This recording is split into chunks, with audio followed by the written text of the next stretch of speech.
നമസ്കാരം, കർമ്മ ന്യൂസിലേക്ക് സ്വാഗതം. ലോക്സഭാ തെരഞ്ഞെടുപ്പിന്റെ ആവേശത്തിലാണ് നാടും നഗരവും. ഇക്കുറി BJP NDA ഏറെ പ്രതീക്ഷ പുലർത്തുന്ന ലോക്സഭാ മണ്ഡലമാണ് തിരുവനന്തപുരം. തിരുവനന്തപുരത്ത് കേന്ദ്രമന്ത്രി രാജീവ് ചന്ദ്രശേഖറാണ് BJPക്ക് NDAയ്ക്കായി മത്സരിക്കുന്നത്. എതിർ സ്ഥാനാർത്ഥിയായ സിറ്റിംഗ് MP ശശി തരൂരിന് വലിയ ആശങ്ക സൃഷ്ടിച്ചുകൊണ്ടാണ് പ്രചരണത്തിൽ രാജീവ് ചന്ദ്രശേഖർ കഴിഞ്ഞ കുറച്ച് ദിവസങ്ങളായി മുന്നേറുന്നത്. ഇതിൽ വിറളി പൂണ്ട കോൺഗ്രസ് ക്യാമ്പ് അനാവശ്യ വിവാദങ്ങളാണ് കഴിഞ്ഞ ദിവസങ്ങളിൽ ഉണ്ടാക്കിയത്. ഇതിൽ വലിയ തിരിച്ചടി ശശി തരൂരിനുണ്ടായിരിക്കുന്നു. ശശി തരൂരിനെ തെരഞ്ഞെടുപ്പ് കമ്മീഷൻ താക്കീത് ചെയ്തിരിക്കുന്നു. അനാവശ്യ വിവാദങ്ങൾ സൃഷ്ടിക്കരുതെന്നും തെരഞ്ഞെടുപ്പ് പെരുമാറ്റച്ചട്ടത്തിൻ്റെ ലംഘനം നടത്തിയാൽ കൂടുതൽ നടപടികളിലേക്ക് പോകുമെന്നുമാണ് ശശി തരൂരിനെതിരെ ഇപ്പോൾ തെരഞ്ഞെടുപ്പ് കമ്മീഷൻ വ്യക്തമാക്കിയിരിക്കുന്നത്. അതായത് കാരണം ഇതാണ്: മതസംഘടനകൾക്ക് പണം നൽകി രാജീവ് ചന്ദ്രശേഖർ വോട്ട് പിടിക്കുന്നുവെന്നായിരുന്നു ശശി തരൂരിൻ്റെ ആരോപണം. ഒരടിസ്ഥാനവുമില്ലാത്ത ബാലിശമായ ആരോപണം പൊതുവേദികളിൽ നിരന്തരമായി ശശി തരൂർ ഉയർത്തിയപ്പോൾ അതിനെതിരെ നിയമ നടപടി സ്വീകരിക്കാനാണ് രാജീവ് ചന്ദ്രശേഖർ തീരുമാനിച്ചത്.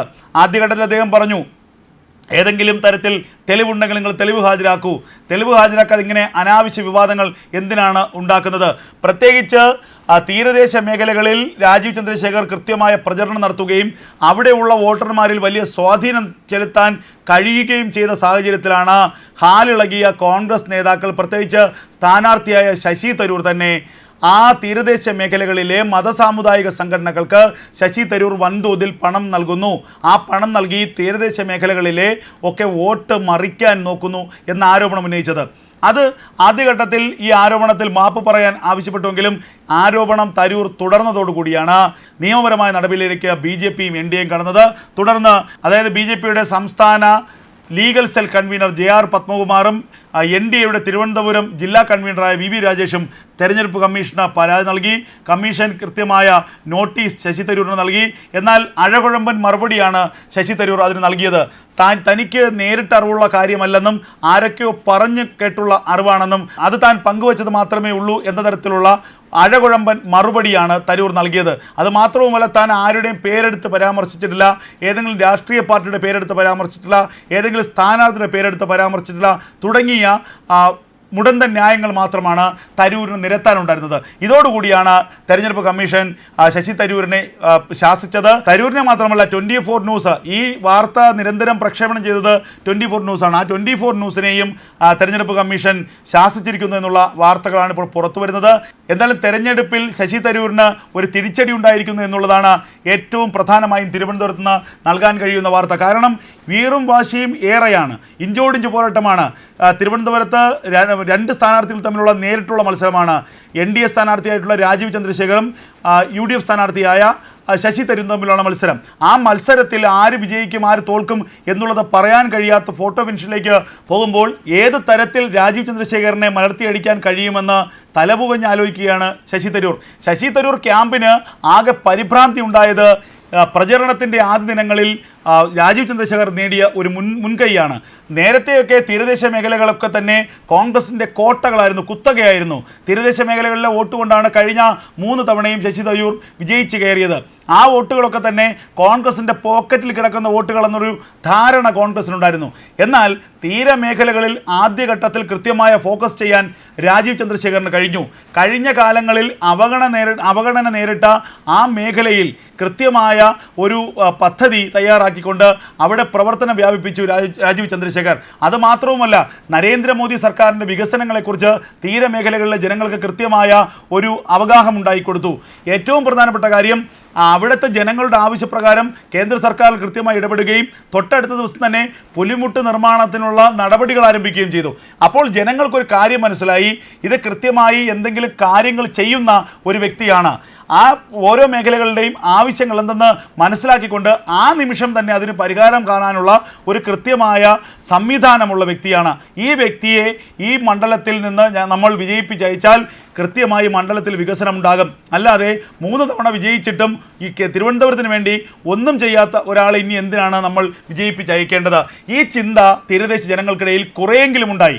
ഒരു കാലത്ത് BJPക്ക് ഒരു വോട്ട് പോലും കിട്ടാതിരുന്ന മേഖലകളിൽ ജനങ്ങൾ തന്നെ പറഞ്ഞു തുടങ്ങി, BJP തൊട്ടുകൂടാത്ത പാർട്ടിയല്ല, BJPക്ക് ഒരു തവണ വോട്ട് കൊടുത്താൽ എന്താണ് സംഭവിക്കാൻ പോകുന്നത്? കഴിഞ്ഞ 3 തവണയും നമ്മൾ ഒരാളെ പരീക്ഷിച്ചില്ലേ, ഇനി പുതുമുഖത്തെ ഒന്ന് പരീക്ഷിച്ച് നോക്കാം എന്ന തരത്തിലേക്ക് അവിടുത്തെ ജനങ്ങളുടെ മനസ്സിളകി. ഇത് കണ്ടുകൊണ്ടാണ് കോൺഗ്രസ് ക്യാമ്പ് ആകെ പരിഭ്രാന്തരായത്. അങ്ങനെ തീരമേഖലകൾ ഇളകിയാൽ കോൺഗ്രസിൻ്റെ അടിവേരിളകും. തീരമേഖലകളിൽ നിന്ന് കുറച്ചെങ്കിലും വോട്ട് ചോർന്നു പോയാൽ കോൺഗ്രസ് തകർന്ന് തരിപ്പണമാകും. അതോടുകൂടി രാജീവ് ചന്ദ്രശേഖരനെതിരെ ഏതെങ്കിലും തരത്തിൽ പ്രത്യേകിച്ച് മതവികാരം ഇളക്കിവിടാൻ ഉതകുന്ന തരത്തിലുള്ള വാർത്തകൾ സൃഷ്ടിക്കുക, അതിനുവേണ്ടി സ്ഥാനാർത്ഥി തന്നെ നേരിട്ട് രംഗത്തിറങ്ങി എന്നുള്ളതാണ് ഏറ്റവും ഖേദകരമായ കാര്യം. അതിനിപ്പോൾ തിരിച്ചടി ഉണ്ടായിരിക്കുന്നു. തെരഞ്ഞെടുപ്പ് കമ്മീഷൻ്റെ കൃത്യമായ നിർദ്ദേശമുണ്ടായിരിക്കുന്നു. ശശി തരൂരിനോട് അനാവശ്യമായ വിവാദങ്ങൾ ഉണ്ടാക്കരുത്, തെരഞ്ഞെടുപ്പ് പെരുമാറ്റച്ചട്ടം ലംഘിക്കരുത്, അങ്ങനെ ആയാൽ കടുത്ത നടപടികളിലേക്ക് പോകുമെന്ന് തെരഞ്ഞെടുപ്പ് കമ്മീഷൻ താക്കീത് ചെയ്തിരിക്കുന്നു ശശി തരൂരിനെ. രാജീവ് ചന്ദ്രശേഖരനെതിരെ തെളിവ് സമർപ്പിക്കാൻ തരൂരിനായിട്ടില്ലെന്നും തെരഞ്ഞെടുപ്പ് കമ്മീഷൻ നിരീക്ഷിച്ചു. അതേസമയം ശശി തരൂരിൻ്റെ ആരോപണം മതജാതി വികാരം ഉണർത്തുന്നുവെന്ന BJP വാദവും തെരഞ്ഞെടുപ്പ് കമ്മീഷൻ തള്ളി. തരൂരിൻ്റെ ആരോപണത്തിനെതിരെ BJP സംസ്ഥാന തെരഞ്ഞെടുപ്പ് committee legal cell convener JR പത്മകുമാറും NDAയുടെ തിരഞ്ഞെടുപ്പ് കമ്മിറ്റി ജില്ലാ കൺവീനർ VV രാജേഷുമാണ് കമ്മീഷനെ സമീപിച്ചത്. അതേസമയം തിരുവനന്തപുരത്തേക്ക് താരപ്രചാരകരുടെ ഒഴുക്ക് തുടരുകയാണ്. കഴിഞ്ഞ ദിവസം നടി ശോഭന രാജീവ് ചന്ദ്രശേഖരനായി വോട്ട് ചോദിച്ച് തിരുവനന്തപുരത്ത് എത്തിയിരുന്നു. അവർ റോഡ് ഷോയിൽ പങ്കെടുക്കുകയും ചെയ്തു. ശോഭന സ്ഥാനാർത്ഥിക്കൊപ്പം നെയ്യാറ്റിൻകരയിൽ റോഡ് ഷോയും നടത്തി. ലോക്സഭാ തെരഞ്ഞെടുപ്പ് പ്രചരണം അന്തിമഘട്ടത്തിലേക്ക് കടക്കവേ പരമാവധി സിനിമാ താരങ്ങളടക്കമുള്ളവരെ ഇറക്കി പ്രചരണം കൊഴുപ്പിക്കാനാണ് തിരുവനന്തപുരത്ത് BJPയുടെ നീക്കം. പ്രചരണത്തിനായി ഇറക്കുന്നവരുടെ പട്ടികയിൽ മോഹൻലാൽ, ശോഭന, ബോളിവുഡിലെ താരങ്ങൾ, അതുപോലെ തന്നെ വിവിധ ഭാഷയിലെ സിനിമാ സംവിധായകർ അടക്കമുള്ളവർ ഉണ്ടെന്നാണ് ലഭിക്കുന്ന ഏറ്റവും പ്രധാനപ്പെട്ട വിവരം. തിരുവനന്തപുരത്ത് ശോഭന സ്ഥാനാർത്ഥിയാകുമെന്ന് ആദ്യം പറഞ്ഞു കേട്ടിരുന്നുവെങ്കിലും പിന്നീട് അപ്രതീക്ഷിതമായി നരേന്ദ്രമോദിയുടെ നോമിനിയായി രാജീവ് ചന്ദ്രശേഖർ എത്തുകയായിരുന്നു. കഴിഞ്ഞ ദിവസം രാജീവ് ചന്ദ്രശേഖറിന് പിന്തുണ പ്രഖ്യാപിച്ചുകൊണ്ട് വോട്ട് തേടിക്കൊണ്ട് ശോഭന എത്തിയതോടുകൂടി ശോഭന BJPയിലേക്കാണെന്നുള്ള അഭ്യൂഹങ്ങൾ ഏറെയായി. അത് ഏറെക്കുറെ സമ്മതിച്ചുകൊണ്ടാണ് നടി തൻ്റെ നിലപാട് വ്യക്തമാക്കിയത്. രാജീവ് ചന്ദ്രശേഖരൻ്റെ വരവിന് ശേഷം കൃത്യമായ മുന്നൊരുക്കങ്ങളോടുകൂടിയാണ് പ്രചരണ രംഗത്ത് BJP മുന്നോട്ട് പോയത്. വലിയ പ്രചരണ തന്ത്രമാണ് തിരുവനന്തപുരത്ത് ഒരുക്കിയിരിക്കുന്നത്. പ്രചരണ രംഗത്ത് തരൂരിനെ കാതങ്ങൾ പിന്നിലാക്കിയാണ് ഇപ്പോൾ രാജീവ് ചന്ദ്രശേഖർ മുന്നോട്ട് പോകുന്നത്. ഇതാണ് കോൺഗ്രസ് ക്യാമ്പിനെ ആകപ്പാടെ ഭ്രാന്ത് പിടിപ്പിക്കുന്നത്. തിരുവനന്തപുരത്ത് ഒരു തിരിച്ചടി കോൺഗ്രസ് ഒരിക്കലും ചിന്തിക്കുന്നില്ല. കോൺഗ്രസിനത് ഉൾക്കൊള്ളാൻ കഴിയാത്ത കാര്യമാണ്. അത്തരത്തിലാണ് ഇപ്പോൾ കാര്യങ്ങൾ മുന്നോട്ട് പോകുന്നത്. പുതു വോട്ടർമാരുടെ പിന്തുണ രാജീവ് ചന്ദ്രശേഖരനുണ്ട്. അതുപോലെ ടെക്കികളുടെ IT പ്രൊഫഷണലുകളുടെ ഒക്കെ പിന്തുണ രാജീവ് ചന്ദ്രശേഖരനുണ്ട്.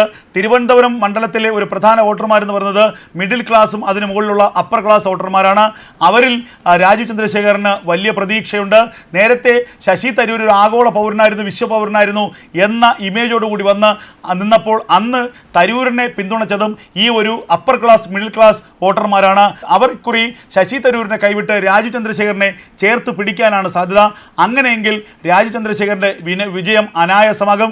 അതുമാത്രമല്ല, താഴേക്കടയിലുള്ള വോട്ടർമാർ, പ്രത്യേകിച്ച് തീരമേഖലയിലെ വോട്ടർമാർ, ആ വോട്ടുകൾ എൻ ബ്ലോക്കായി ശശി തരൂരിന് ലഭിച്ചിരുന്നതാണ്. അതിത്തവണ സ്പ്ലിറ്റ് ആവാനുള്ള സാധ്യതയുണ്ട്. അതിൽ കുറേയേറെ വോട്ടുകളെങ്കിലും രാജീവ് ചന്ദ്രശേഖരന് ലഭിച്ചാൽ രാജീവ് ചന്ദ്രശേഖരൻ്റെ വിജയം സുനിശ്ചിതமான കാര്യത്തിൽ ഒരു തർക്കവുമില്ല.